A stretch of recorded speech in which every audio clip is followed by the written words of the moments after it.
Au lendemain d'une manifestation de soutien au bijoutier niçois mis en examen pour homicide volontaire après avoir tué un jeune délinquant qui l'avait braqué lors de l'ouverture de son magasin, Manuel Valls, le ministre de l'Intérieur, s'est rendu ce matin à Nice, à la fois pour faire le point sur l'enquête, mais aussi pour rencontrer les élus et les représentants des commerçants afin d'essayer de trouver des solutions pour que les bijoutiers puissent travailler en sécurité et que ces drames de l'autodéfense ne se reproduisent plus. Si le ministre de l'Intérieur comprend l'émotion suscitée par le drame de mercredi, il considère que dans notre société, c'est à la justice de prévaloir.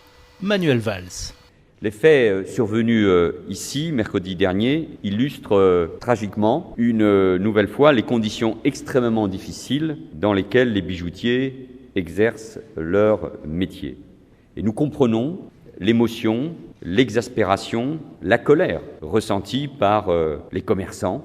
Nous comprenons aussi l'inquiétude et la colère de nos concitoyens. Ce sont des délinquants chevronnés qui n'en étaient pas à leur coup d'essai, qui ont agi. L'un d'entre eux est décédé. Et à présent, il appartient à la justice de faire toute la lumière sur ce qui s'est exactement passé. Comme l'a rappelé le président de la République, même face à l'insupportable, la justice doit à chaque fois prévaloir. Et c'est la justice qui fait justice. C'est le fondement même de notre société. Le ministre de l'Intérieur ne veut plus que les bijoutiers viennent travailler la peur au ventre et il évoque les solutions à mettre en œuvre pour y parvenir. Nous n'acceptons pas que les bijoutiers, comme les commerçants et notamment commerçants des professions les plus exposées, soient victimes d'agressions et de vols.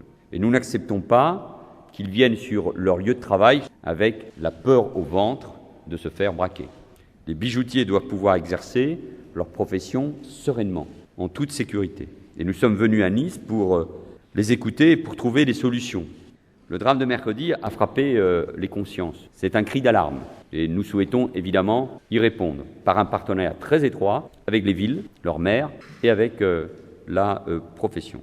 Car il n'y a qu'une voie possible, le travail en commun. Il n'y a pas de recette miracle. Nous savons qu'il faut une grande mobilisation du temps et du travail, mais cette détermination est essentielle pour protéger les honnêtes citoyens et pour que chacun se sente en sécurité. Manuel Valls a ensuite répondu aux questions de la presse, notamment au sujet de ceux qui font porter à la loi Taubira une lourde part de responsabilité dans le drame de mercredi dernier. La future loi pénale a un but bien précis, lutter contre la délinquance et lutter contre la récidive. Et en l'espèce, à l'évidence, ce jeune homme qui est décédé avait un passé de récidive ou de réitérance.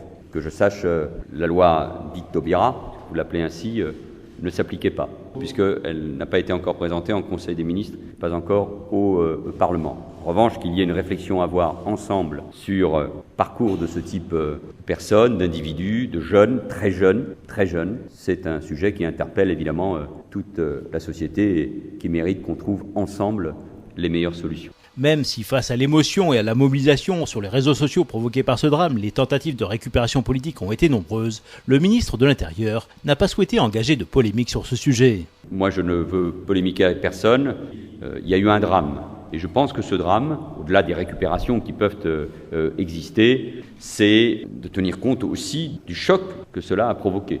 Chacun d'entre nous a été interpellé par des citoyens. Pas besoin d'aller sur Facebook pour le comprendre. Et là, encore une fois, seul le travail d'enquête et seule la justice permettront de faire toute la vérité, d'établir les faits. Et la justice, vous le savez, elle doit participer à la sérénité de la société. Et chacun doit participer à cette sérénité. Mais quand un garçon à peine majeur, qui a déjà des faits lourds, 14, en vient à braquer avec violence un bijoutier, c'est quelque chose qui ne va pas. Et chacun doit en prendre conscience. Tout le monde.